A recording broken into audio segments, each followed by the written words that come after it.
So team అందరూ కష్టపడి పనిచేశారు. అండ్ టీం అందరి గురించి నేను ప్రీ రిలీజ్ ఈవెంట్లో గట్టిగా వాళ్ళ గురించి మాట్లాడతాను. అండ్ అలాగే బీమ్స్ గురించి ప్రత్యేకంగా చెప్పాలి.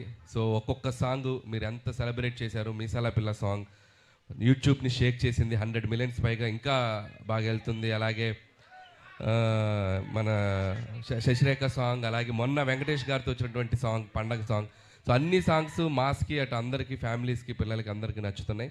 అండ్ సంక్రాంతికి వస్తున్నాం అనేది నా కెరీర్లో ఒక స్పెషల్ ఫిలిం. అది లాస్ట్ ఇయర్ సంక్రాంతికి వచ్చి ఎంత సెన్సేషన్ అయింది, మీ అందరూ థియేటర్స్లో ఎంత సెలబ్రేట్ చేశారని ఇంకా మర్చిపోలేను.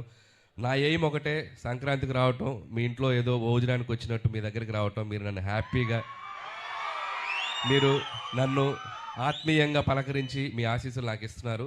ఇది నా 4వ సంక్రాంతి. F2 సర్లేరు నీకెవరు అండ్ సంక్రాంతికి వస్తున్నాం. This is my 4th Sankranti and hope again మళ్ళీ మీ ఆశీస్సులు ఉంటాయని నేను ఆశిస్తున్నాను. అండ్ ఈసారి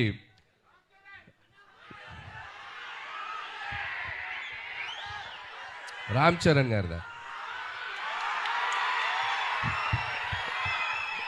యూట్యూబ్ షేక్ చేస్తుంది కదా చికిరి, వస్తున్నారు పెద్ద